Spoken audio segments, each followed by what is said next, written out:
പ്രേക്ഷകർക്കും filmy things എന്ന YouTube ചാനലിലേക്ക് സ്വാഗതം. എമ്പുരാൻ എന്ന ചിത്രത്തിനു വേണ്ടി എല്ലാവരും കാത്തിരിക്കുകയാണ്. പാൻ ഇന്ത്യൻ റിലീസായെത്തുന്ന ചിത്രത്തിന് കേരളത്തിൽ എതിരാളികളില്ല. കേരളത്തിൽ ചിത്രം സോളോ റിലീസാണ്.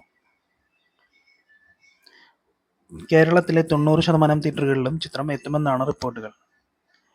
മറ്റു ഭാഷകളിലെ വിതരണക്കാരെക്കുറിച്ച് ഇതുവരെ അനൗൺസ്മെൻ്റ് ഒന്നും വന്നിട്ടില്ല. എമ്പുരാൻ റിലീസ് ചെയ്യുന്ന അതേ ദിവസം തമിഴിലും ഹിന്ദിയിലും ക്ലാഷ് ഉണ്ടെന്നായിരുന്നു ആദ്യം വന്ന റിപ്പോർട്ടുകൾ. തമിഴിൽ വിക്രം നായകനായ വീരധീരശൂരൻ റിലീസാകുമ്പോൾ ഹിന്ദിയിൽ സൽമാൻ ഖാൻ്റെ ബിഗ് ബഡ്ജറ്റ് ചിത്രം സിക്കന്ദറും ക്ലാഷിനുണ്ടെന്നായിരുന്നു ആദ്യം മുതൽ കേട്ടിരുന്നത്.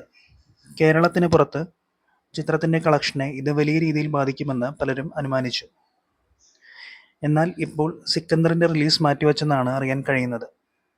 മാർച്ച് 27 നിന്ന് 30 സിക്കന്ദറിൻ്റെ റിലീസ് മാറ്റിയത്. ഇതോടെ നോർത്ത് ബെൽറ്റിലും ഓവർസീസിലും ആദ്യത്തെ 3 ദിവസം എമ്പുരാന് ഫ്രീ റൺ ലഭിക്കുമെന്ന് ഉറപ്പായി. ചിത്രത്തിൻ്റെ വീക്കെൻഡ് കളക്ഷനും ഇത് വലിയ രീതിയിൽ സഹായകമാകും. GCC രാജ്യങ്ങളിൽ ചെറിയ പെരുന്നാളിനോടനുബന്ധിച്ചുള്ള വലിയ അവധി 2 ചിത്രങ്ങൾക്കും ഗുണം ചെയ്യും. എന്നാൽ ഈ 2 സിനിമകളുടെ ക്ലാഷിൽ ആര് വിജയിക്കുമെന്ന് കാണാൻ കാത്തിരിക്കുകയാണ് സിനിമാ ലോകം. കേരളത്തിലെ ഭൂരിഭാഗം തിയേറ്ററുകളിലും റിലീസ് ചെയ്യുന്ന എമ്പുരാൻ ലിയോ കേരളത്തിൽ നിന്ന് നേടിയ ഫസ്റ്റ് ഡേ കളക്ഷൻ തകർക്കുമെന്നാണ് അനുമാനിക്കുന്നത്.